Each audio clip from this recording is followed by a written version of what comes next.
So the first reading is what today is all about. It comes from Genesis. I've got these words here for us. So today I'm going to talk about God the Seamstress making clothes for Adam and Eve. Now the story of Adam and Eve is enormous, so we're just going to scratch a wee part of it today.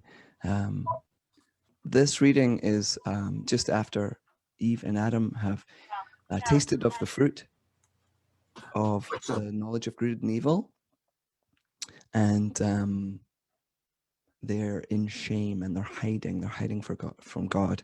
So God asks them where they are, and they say they're hiding and they are ashamed because they're naked. And this is what happens next. I'm going to change the gender a little bit in what I read. So God made garments of skin for Adam and Eve and clothed them both. And God said, human now has become like one of us, knowing good and evil. So the humans must not be allowed to reach their hands and take also from the tree of life and eat and live forever. So God banished them from the garden to work the ground from which they had been taken. The reason I'm focusing on this is because for many years, I didn't realize that God made Adam and Eve clothes. Before that, they were hiding in their fig leaves. I'm sure all of you will have seen images in art of Adam and Eve looking ashamed behind their tiny fig leaves covering their bodies. The second reading, I'm not going to read all of it. I'm just going to read the top. I placed it all there so that those who know the Bible a bit better can work out the context.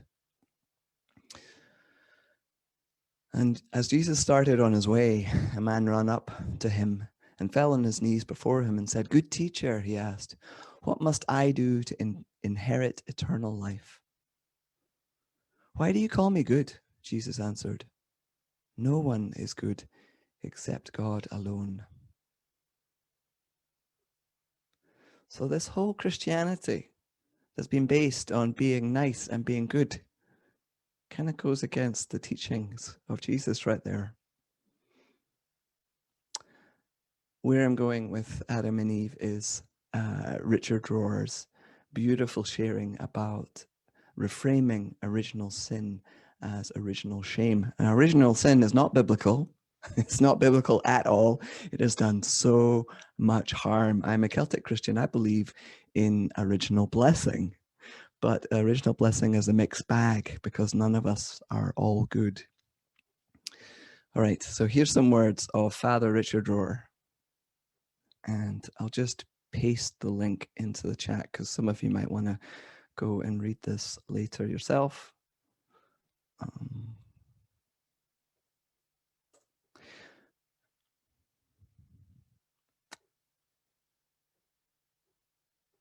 Christians pinpoint original sin in the Genesis story of Adam and Eve eating from the tree of knowledge of good and evil, even though the phrase is not actually in the Bible.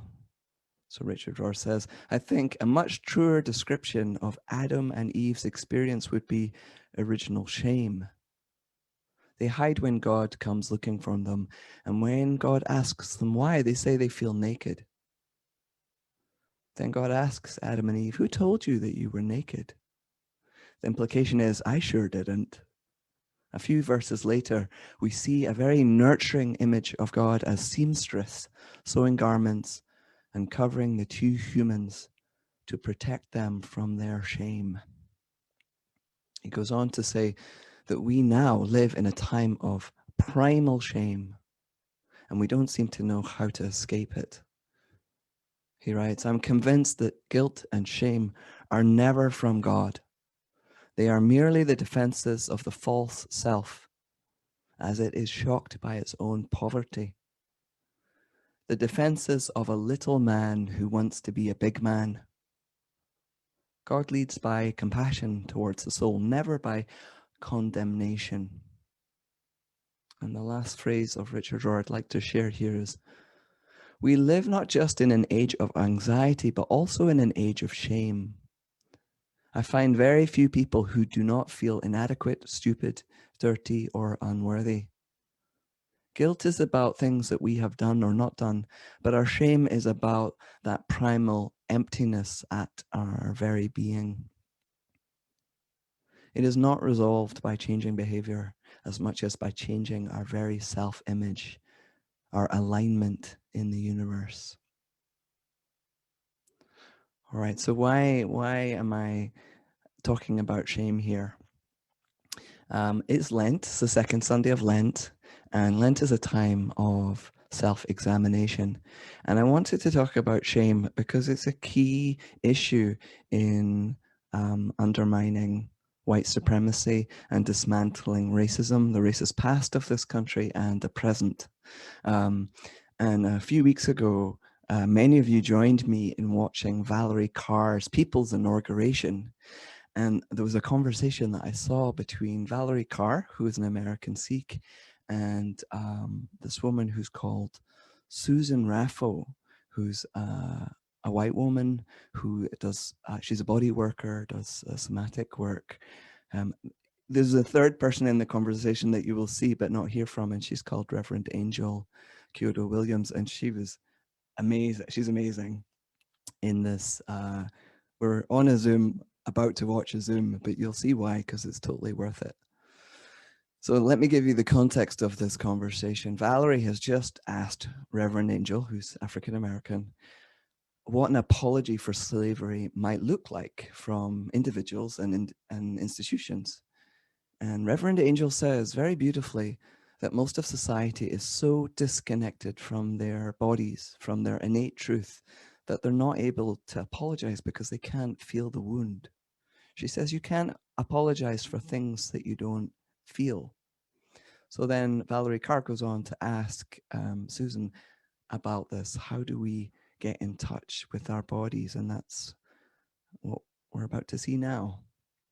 Can you give me a thumbs up when you can hear it? So for those who are brave enough to feel that wound, Susan, how do we help people who want to make that apology stand the heat of shame and guilt in their bodies?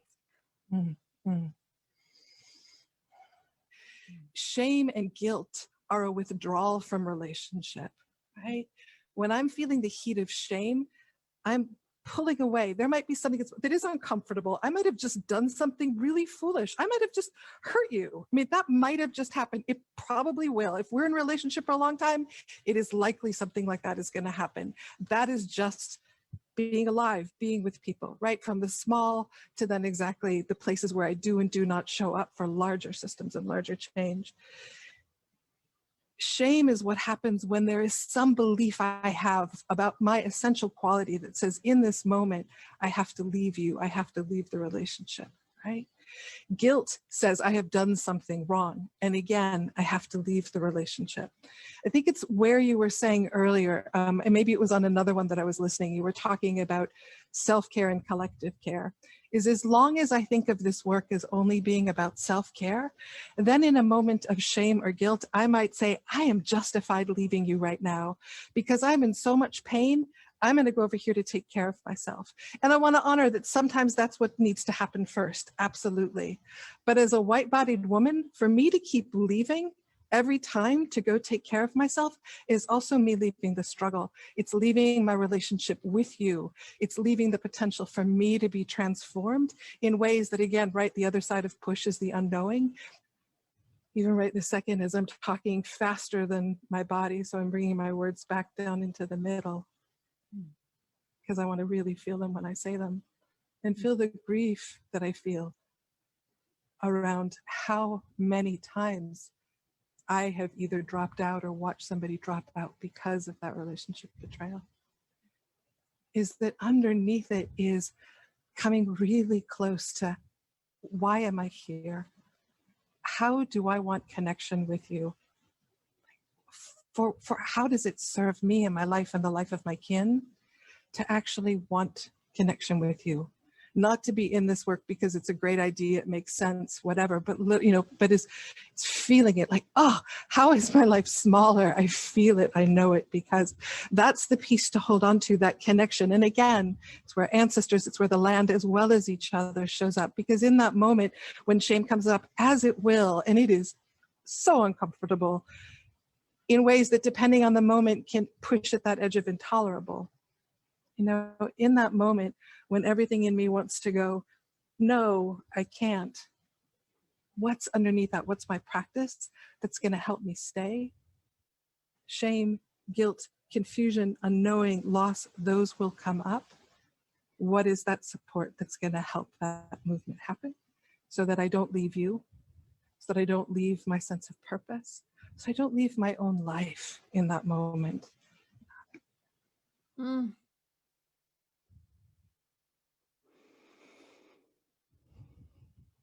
So rich and very strongly speaking my language. What I loved what Susan shared was not only did she talk about it, she slowed down in her speech. She entered into her body. She navigated through the emotional pain that she was feeling. And she said quite specifically, you need to focus on the purpose. You need to focus on your spiritual practice. You need to focus on your desire for healing because the shame is so insurmountable. Thank God we have a social justice God that's going to, that's going to walk with us through this. The other thing that they talk about, which my ears totally pricked up, was they describe shame in particular as a withdrawal from connection. Withdrawing from the cause was what they described it as. Now, if you've been around me for a few months now, you will have heard me say, Rumi says, love is the bridge between you and everything else. I also quote this quote by Leonardo da Vinci, learn how to see, notice how everything is connected to everything else.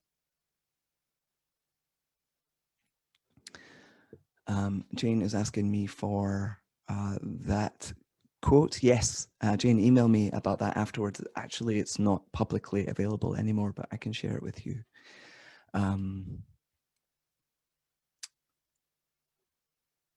Shame is one of the key ingredients that creates a barrier between us and God, and us and each other. So that Adam and Eve conundrum of, will you allow yourself to be seen? Will you allow yourself to be authentic? Is central in dismantling racism, but it's also central in our faith in a much broader way. I like to find art for us to pray with and look at. And I didn't find very many images of Adam and Eve wearing clothes that I could bear to share with you. But this one was the closest. Let me find it. It's by William Blake. It was painted in 1803, and it's called the Angel of Divine Presence Clothing Adam and Eve. I'm going to show us a little close-up first.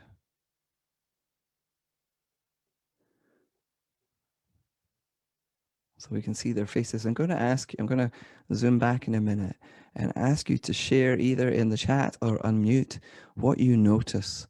Now, you don't have to like this image. This is an image to help us understand shame. We don't necessarily like it. And I also love that the artist didn't say it was God, it's the divine angel of presence. Does anybody want to share anything that they see about shame in this art? Don't be shy, unmute yourselves. The angel's arms actually bring them in close to one another. It's as if they were reticent to come together themselves. Mm-hmm. Aha.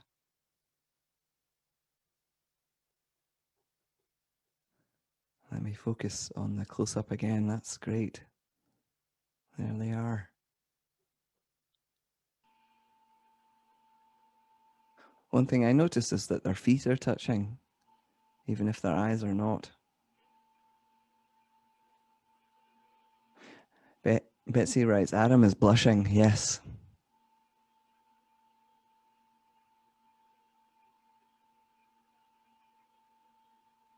I'm drawn to what appears to be fire on the pillars.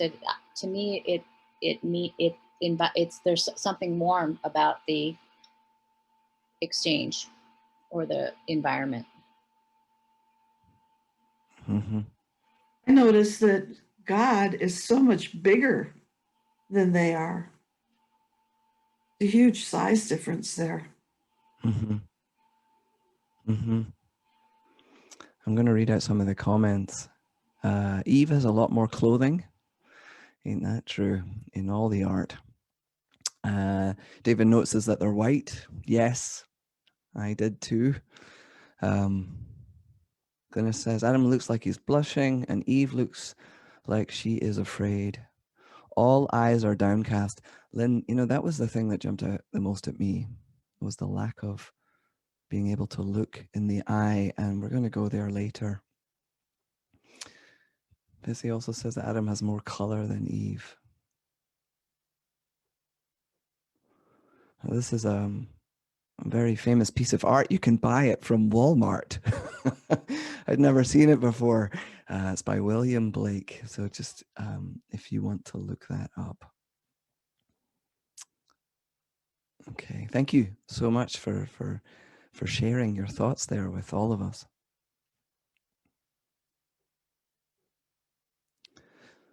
So as Lynn pointed out, the lack of eye contact, and I was wondering, what do they need to be able to hold eye contact? And how can we connect if somebody won't look us in the eye? I'm going to come back to those. I'm going to talk about the principle of transparency. When I had my breakdown around 2008-9, I read all the books of Neil Douglas Walsh on conversations with God. My godfather gave them to me. They're very odd. And there was a lot I didn't take away, but one of the principles that's suggested in this book is that we live with more transparency. And I took that on. I had trained as a counselor when I was in my early 20s, and I learned about congruence, how important it is to be congruent.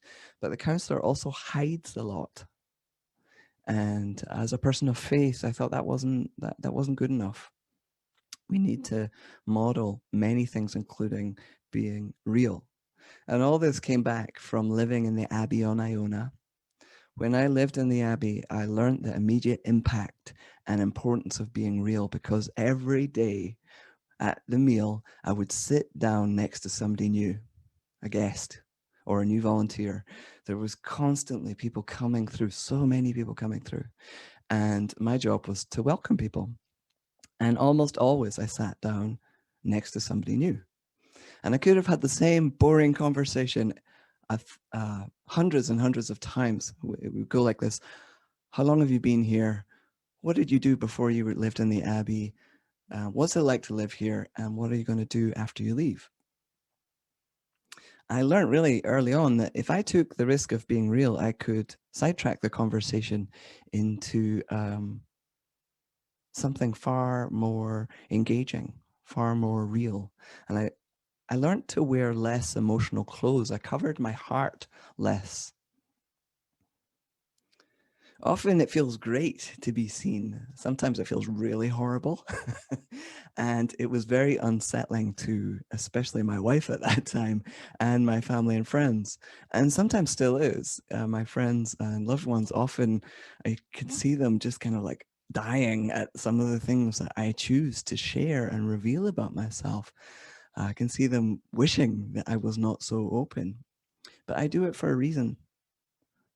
I do it because I think it's a more honest way of being, that so much of what we share is our strength and we don't share our vulnerabilities.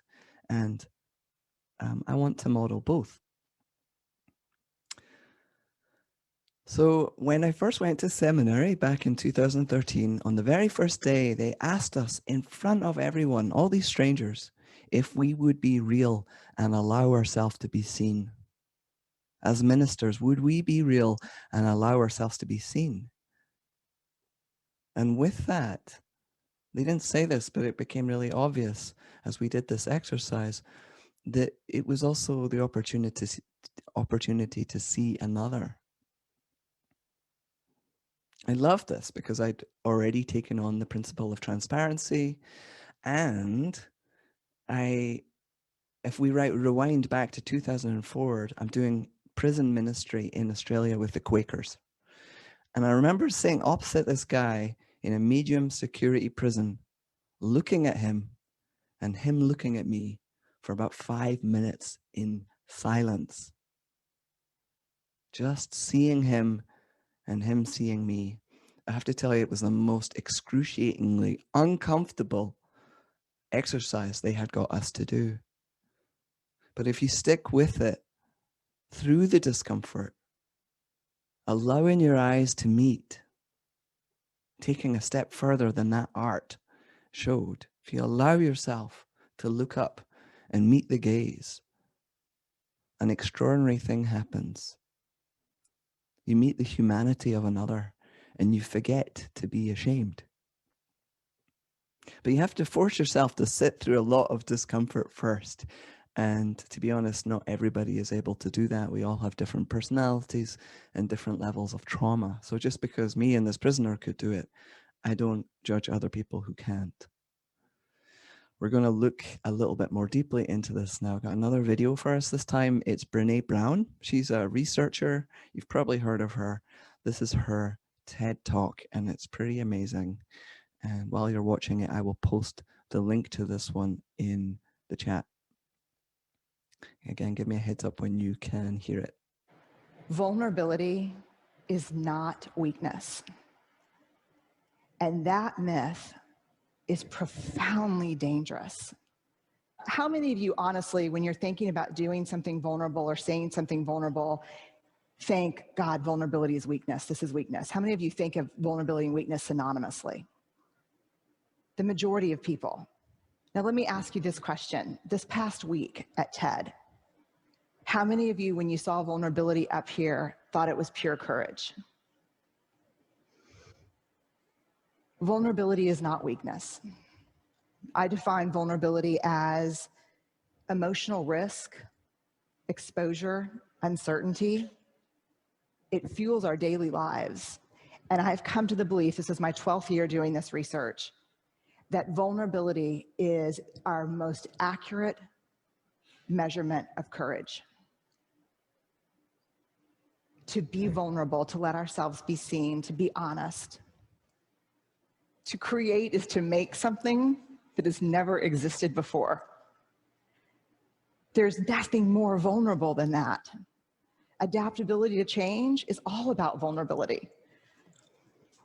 The second thing, in addition to really finally understanding the relationship between vulnerability and courage, the second thing I learned is this. We have to talk about shame. And I did not learn about vulnerability and courage and creativity and innovation from studying vulnerability. I learned about these things from studying shame. And so I want to walk you in to shame. Jungian analysts call shame the swampland of the soul. And we're going to walk in, and the purpose is not to walk in and, construct a home and live there. It is to put on some galoshes and walk through and find our way around. Here's why. We heard the most compelling call ever to have a conversation in this country, and I think globally, around race, right? Yes, we heard that. Yes. Cannot have that conversation without shame. Because you cannot talk about race without talking about privilege. And when people start talking about privilege, they get paralyzed by shame. Shame is the gremlin who says, you're not good enough. You never finished that MBA. Your wife left you. I know your dad really wasn't in Luxembourg, he was in Sing Sing. I know there's things that happened to you growing up. I know you don't think that you're pretty enough or smart enough or talented enough or powerful enough. I know your dad never paid attention even when you made CFO. Shame is that thing. And then if we can quiet it down and walk in and say, I'm going to do this, we look up and the critic that we see pointing and laughing 99% of the time is who? Us. Shame drives two big tapes, never good enough. And if you can talk it out of that one, who do you think you are? The thing to understand about shame is it's not guilt. Shame is a focus on self. Guilt is a focus on behavior. Shame is I am bad. Guilt is I did something bad. How many of you, if you did something that was hurtful to me, would be willing to say, I'm sorry, I made a mistake? How many of you would be willing to say that? Guilt. I'm sorry, I made a mistake. Shame. I'm sorry, I am a mistake. There is a huge difference between shame and guilt. And here's what you need to know.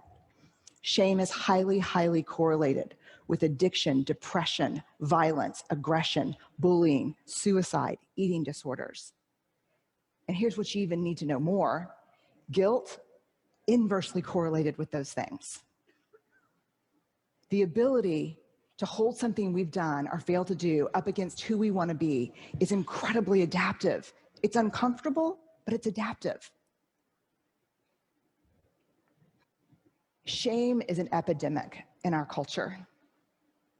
If we're going to find our way back to each other, we have to understand and know empathy, because empathy is the antidote to shame. If you put shame in a petri dish, it needs three things to grow exponentially: secrecy, silence, and judgment. If you put the same amount of shame in a petri dish and douse it with empathy, it can't survive. The two most powerful words when we're in struggle: me too.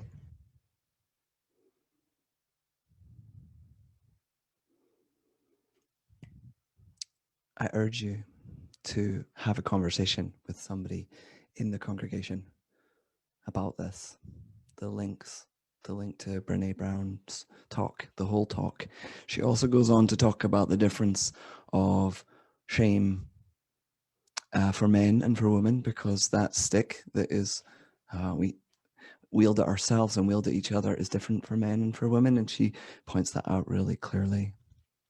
But what I want to focus on that she just said is empathy is the antidote to shame. Whereas shame thrives in secrecy, silence, and judgment. And the other thing that was really interesting that jumped off the video for me was that guilt is helpful if we use it to reorientate ourselves. If we hold up the things that we've done and account for them and change, it can be really helpful in us finding our way. Whereas shame was linked to all those things, such as eating disorders and suicide and violence. Shame is about feeling wretched and ugly about who we are.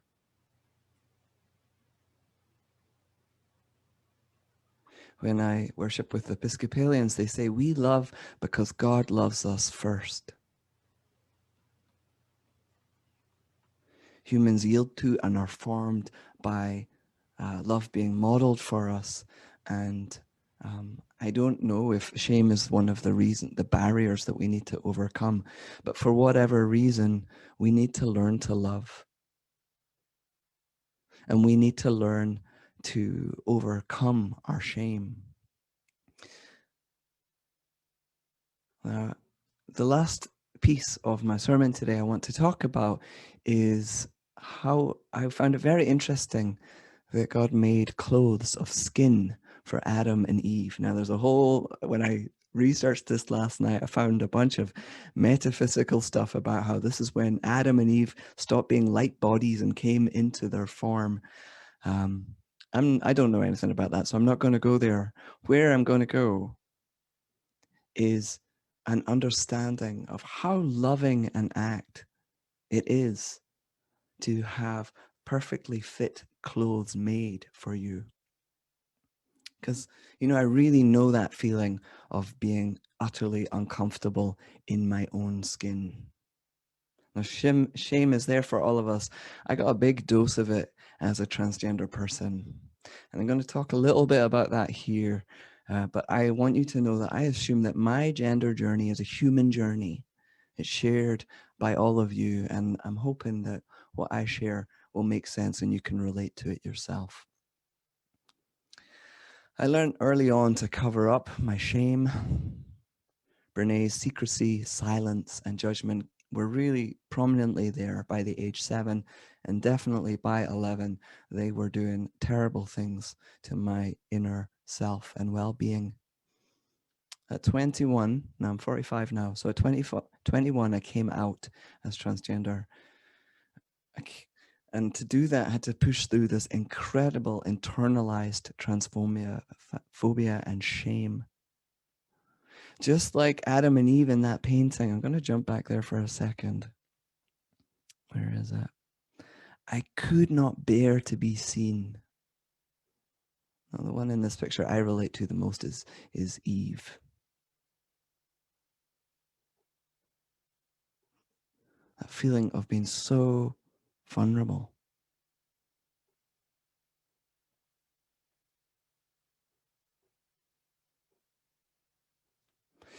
But I realized I was transgender, so I stopped compromising and I began to walk through the wall of shame.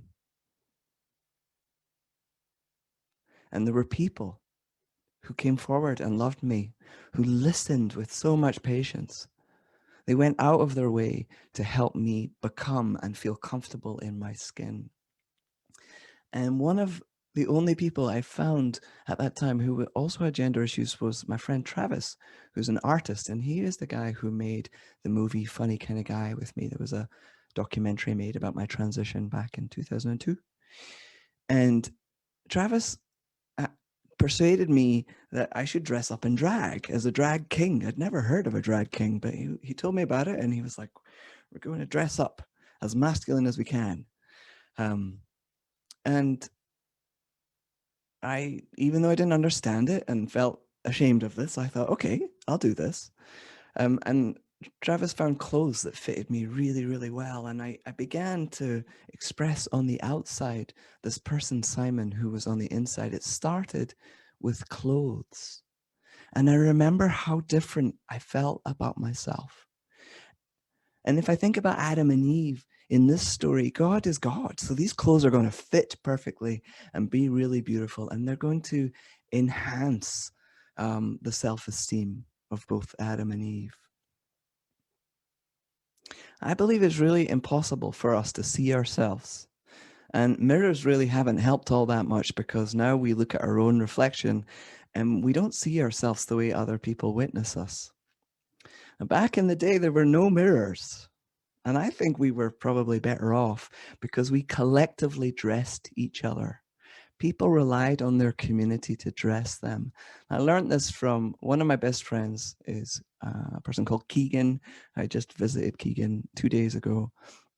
And Keegan and I, we do ceremony together. And one of my favorite parts of doing earth-based ceremony with Keegan is we're out in the middle of nowhere and I dress Keegan and Keegan dresses me. But Keegan studied at fashion school and tells me all about the history of haircuts and clothing. Keegan gave me this very good haircut that I've got here now. I learned so much from Keegan. And one of the things that Keegan urged me to do was not to be a monastic in my clothing. Right? When I chose not to join a Benedictine order or a Franciscan order and go out in the world, I wore the same thing every day. A hoodie, carpentry clothes, because Jesus was a carpenter first, and a plain white t-shirt. And Keegan was like, no, Simon, clothing is a language. And you're communicating all these things to people like lack of maturity or lack of professionalism. You're also not showing up for people. When you wear those clothes on a date with your wife, you're not showing her reverence. And I began to think about clothes as a language. So in this Adam and Eve story, God is clothing them in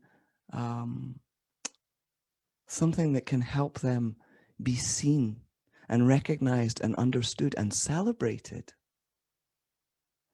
As I said, if God's going to make clothes, they're going to fit perfectly and be utterly beautiful. And part of the celebration of the human form, clothing isn't just about keeping warm. It's about communication. It's about celebration. It's about all sorts of things. So my question for us is, what can we do to help dress each other in self-worth, to help us overcome our collective shame?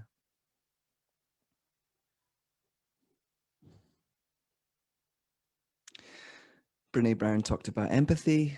Me Too. I have to say that she said that before the Me Too movement came out, which it makes it even more poignant now. Brene Brown is talking about loving kindness and how that really helps here. There's in Psalm 17, there's a line that they sing in Compline. Have you guys ever listened to Compline from St. Mark's in Seattle? I used to listen to it on the King FM. And there's a line that they always say, keep me as the apple of your eye. It's a very strange phrase. And when I dug a bit deeper, I understood that the Hebrew is, let me find this word, the little person of your eye. The apple of your eye in the Hebrew means little person of your eye. And it made me realize that when we stand close to another, really looking at them, we hold a reflection of that person in our eyes. So the Ubuntu phrase, I am me because of you, is really literally true. So, I have talked too much, so I'm going to sing about this. Let's sing about this now. I've got another little video. I'll post it in the chat here.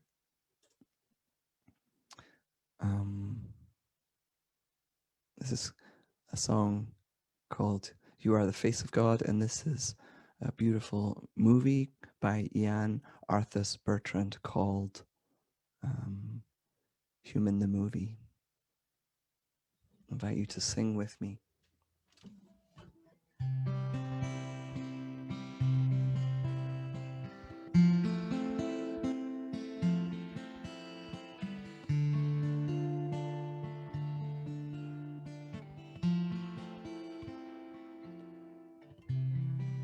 You are the face of God. I hold you in my heart. You are a part of me. You are the face of God. You are the face of God. I hold you in my heart.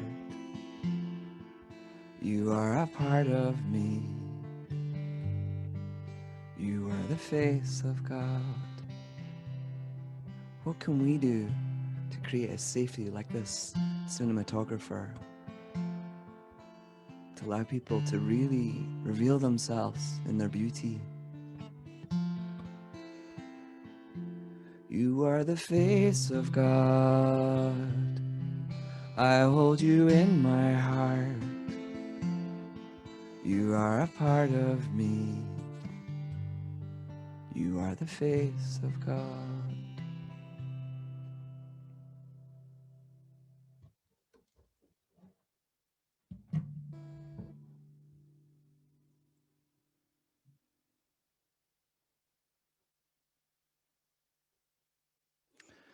Donna Markova wrote, what is loved reveals its loveliness. And if I come full circle back to Richard Rohr, he writes, there will be no medicine for our primal shame except for someone who knows all of us and yet loves all of us.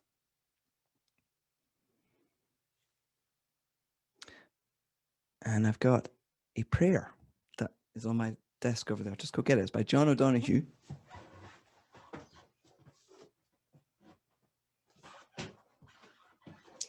This is called To Bless the Space Between Us. And it's a pretty extreme example of how we can do that work of overcoming shame and love and creating the safe space.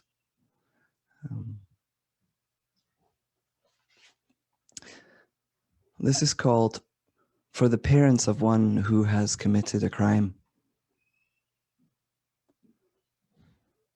No one else can see beauty in his darkened life now. His image has closed like a shadow. When people look at him, he has become the mirror of the damage he has done. But he is yours. And you have different eyes that hold his yesterdays, in pictures no one else remembers, waiting for him to be born, not knowing who he would be, the moments of his childhood, first steps, first words, smiles and cries, and all the big thresholds of his journey since.